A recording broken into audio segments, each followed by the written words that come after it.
Hello बंधुरा good morning तुम्हारा सबाई केमन आछो आशा करछि जे जेखाने आछो भालो आछो सुस्थ आछो और ईश्वरेर कृपाय आमराओ भालो आछि सुस्थ आछि। तो आज के होच्छे शुभ रविवार रविवारेर सकाल। तो आज के रविवार दिनटा तोमादेर साथे की काज करछि ना करछि तोमादेर काछे शेयार करब। तो एखन समय होच्छे ओई 8:30 9टार मतन बाजे। तो सकाले सब अफ कैमेराते बासी काज सेरे निয়েছি আর কালকের যে থালা বাসন ছিল রাতে সেগুলো তো রাতেই সব ধুয়ে পরিষ্কার করে গ্যাসের চুলাগুলো পরিষ্কার করে রেখেছি। তাই সকালে কিচেনে যেতে কিন্তু অতটা অসুবিধা হয়নি আর কিচেনটাও কিন্তু খুব পরিষ্কার পরিচ্ছন্ন ছিল। তো সব আজকে হচ্ছে কারেন্ট নেই, সব আজকে হচ্ছে ব্ল্যাক বিউটি ভিডিও হবে প্রথমের দিকে, লাস্টের দিকে আবার কারেন্ট চলে আসবে। আর আজকে তোমাদের কাছে একটা কথা শেয়ার করছি। আজকে হচ্ছে বলো তো আমি একটা আজকে হচ্ছে পাবদা মাছের সর্ষে পোস্ত রেসিপি তোমাদের কাছে শেয়ার করব। তো প্লিজ তোমরা সবাই দেখো কেমন হয়েছে রান্না। তো রান্নাটা কেমন হয়েছে সবাই কমেন্টস করে জানিও। আর সেরকম তো আমি এখনো পারি না রান্না করতে, তো শিখছি। আর দেখো কালকে তো প্রচুর বৃষ্টি হয়েছে রাতে, আজকেও তো ঝিরঝির বৃষ্টি পড়ছে। তো কালকে রাতের বৃষ্টিতে না ওই যে দেখো কাঁঠাল গাছের ডালটা ভেঙে পড়েছে আর অনেকটাই কাঁঠাল ধরেছে। তো এদিকেও কাঁঠালের ভার আর হচ্ছে বৃষ্টির মানে জলে পাতাগুলো ভারী হয়ে ডালটাই ভেঙে পড়েছে।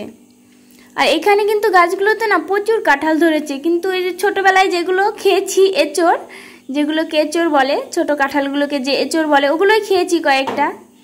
আর এই যে বড়কালে না এখন আর খেতে পারবো না, এখন সব বান্দরে খেয়ে নেবে, পাকার আগেই খেয়ে নেবে। এইখান থেকে তো যাই না, আমরা আবার খাবো কখন, ওরাই খেতে পারে না। আমরা শুধু নিচে দেখবো যে কাঁঠালের বীজগুলো পড়ে আছে। তো চলো যারা আমার চ্যানেলে নতুন এসেছো তোমাদের যদি এই পর্যন্ত একটু ভালো লেগে থাকে তাহলে একটা সাবস্ক্রাইব করে যেও আর একটা ছোট্ট একটা লাইক করে যেও। আর তোমরা এই নতুন বন্ধুটার পাশে থাকতে পারো। চলো আজকে তোমাদের সাথে কি কাজ শেয়ার করতে পারছি দেখা যাক। তো অনেক কাজ কথা বলতে বলতে অনেক কাজ করে নিলাম। তো এখনো কারেন্ট আসেনি। আর দেখো আজকে মানে ক্যামেরাটা না মানে ভিডিওগুলো অত পরিষ্কার হচ্ছে না, তো কি করব তাও করতে হচ্ছে। সবার মতন সব দিদি ভাই দাদা ভাইদের দেখে আমিও ভিডিও শুরু করেছি। তো আমার এখনো বেশি ভিডিও হয়নি, তো আমি বুঝতে পারছি না হয়তো কেমন করে ভিডিও করে, হয়তো ভালো হচ্ছে না ভালো হচ্ছে সেটাও বুঝতে পারছি না। তো আগামী দিনে হয়তো আমিও ভালো করে করতে পারবো, হয়তো তোমাদের মতন আমিও ইউটিউবে টিকে থাকতে পারবো। যেহেতু আমার এটা শখ, এটা আমার ভালো লাগে যে সবাই করতে পারছে আমি কেন পারবো না।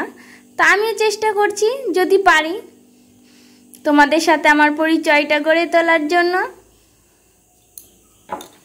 দেখো এই যে হাজব্যান্ড গেছিল বাজারে, তো চাল নিয়ে এসছে, আদা আর রসুন নিয়ে এসছে।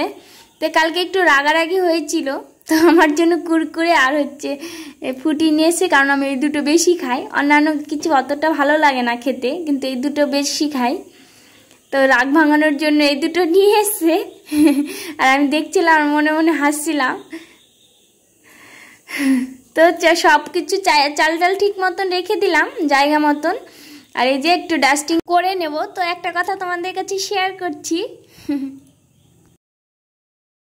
তো ভাবছিলাম আমি এসে এখানে একজন আবার এখানে পার্লার আছে গেছিলাম, তোমাদের দেখালাম। তো দিদিভাইকে বললাম যে আমাকে একটু পার্লার কাজ শেখাবে, তো সেটাও বলছিল। তো হাজব্যান্ডকে বললাম তাহলে একটু শিখিয়ে, বলছে না শিখতে হবে না, ঘরের রুমেই বসে থাকো। তো দিদিভাই ফোন করেছিল আজকে, তো বললাম না শিখতে দেবে না, বলছে এমনিতেই মাথার সব চুল উঠে যাচ্ছে টেনশনে, আরও তুমি এটা শেখো ওটা শেখো। আর এই যে দেখো 1 লিটার নারকেল তেল এনে দিয়েছে মাথায় দেওয়ার জন্য।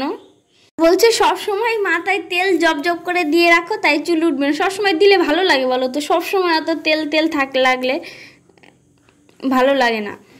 তো খুবই চুল উঠছে, এখন কি করব, মনে হয় টাক হয়েই যাবে।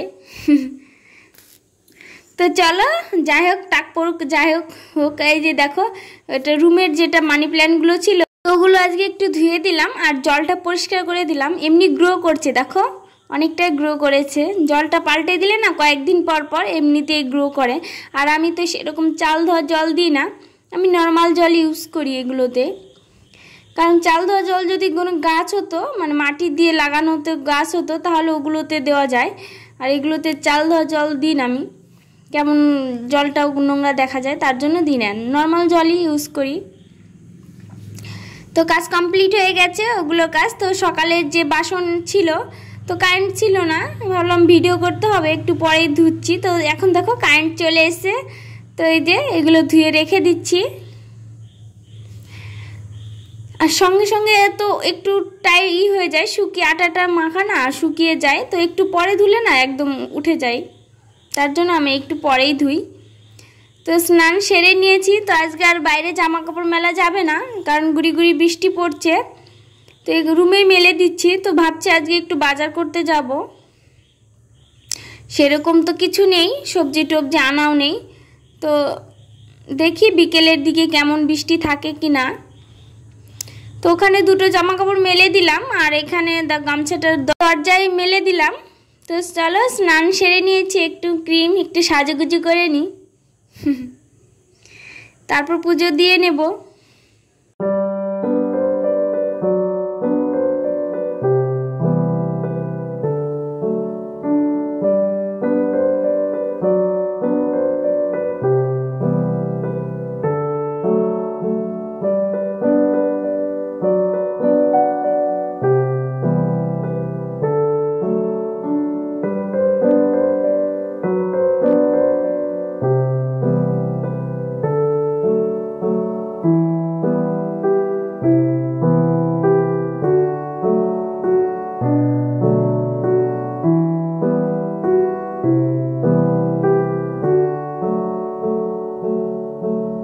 আজকে আমাদের মেনু হচ্ছে চিকেন হবে, আর ওই যে চিচিঙ্গে বলে, কে কি বলো জানি না, আমরা চিচিঙ্গে বলি, ওগুলো ভাজা হবে।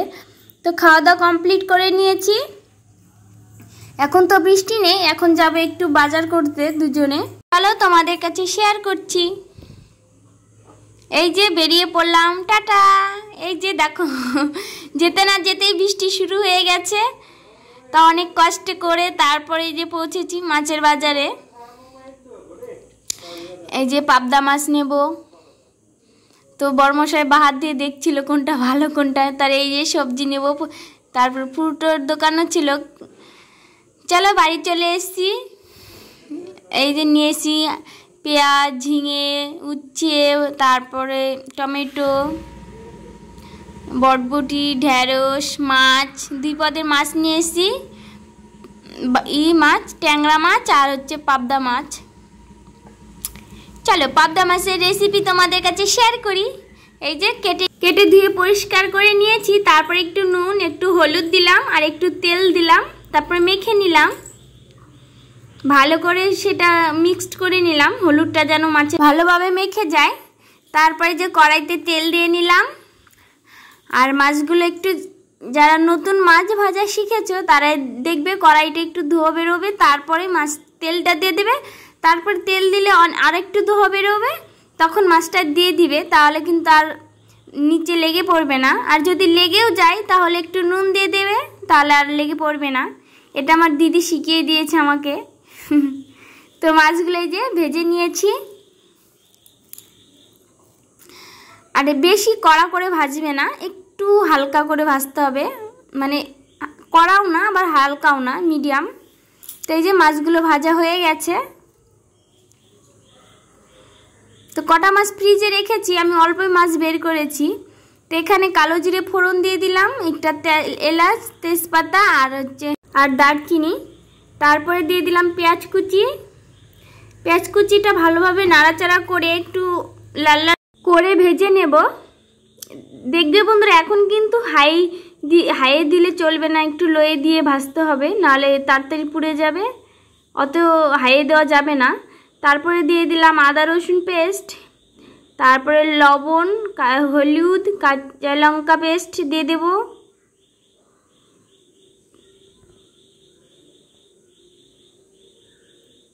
তো কাঁচা লঙ্কাটা দেখানো গেল না, কারণ অফ হয়ে গেছিলো। এই যে সব দিয়ে একটু ভালো করে কষিয়ে নিয়েছি, তারপর দিয়ে দিয়েছি টমেটো পেস্ট, এটা দিয়েও ভালো করে কষিয়ে নেব।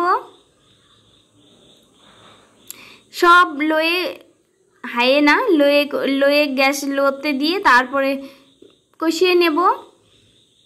তারপরে দিয়ে দেবো হচ্ছে, এই যে দেখো ভালো করে কষানো হয়ে গেছে। এখন দিয়ে দেবো সে পোস্তের পেস্টটা দিয়ে দেবো। এখন ফার্স্ট টাইম রান্নার রেসিপিটা বলছি তো, তার জন্য সঠিকভাবে বলতে পারছি না। তো চলো দেখো লাস্ট পর্যন্ত আমার কেমন হয়। এটাও একটু কষিয়ে নেব, তারপরে জল দিয়ে দেব, তারপরে মাছটা ছেড়ে দেব। আর মাছটা ছেড়ে দেওয়ার পর একটু হয়ে যাবে, মানে একটু জাল হবে, তারপর নামিয়ে একটু কাঁচা তেল দিয়ে ঢেকে দেব। চলো তোমরা দেখতে থাকো। আর সবাইকে গুড আফটারনুন। আর যদি তোমাদের ভিডিওটা ভালো লেগে থাকে তাহলে একটা ছোট্ট করে লাইক করে যেও। আর যারা নতুন আমার ভিডিওটা দেখছো তারা সাবস্ক্রাইব করে যেও আর আমার পাশে থেকে যেও। তো সবাইকে টাটা, বাই বাই, দেখা হচ্ছে নেক্সট ব্লগে। আর আমার রান্নার রেসিপির সাথে থাকো।